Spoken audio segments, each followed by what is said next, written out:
everyone, welcome to DIY with Chloe Nicole. Today we're going to make some homemade never-ending dry sheets. So first you need some sponges, then a measuring cup, then a pair of scissors, and your favorite Snuggle, and a plastic bowl.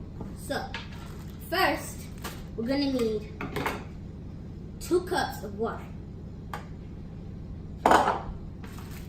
Then, cut your sponges. After that, you're gonna need 1 cup of Snuggle.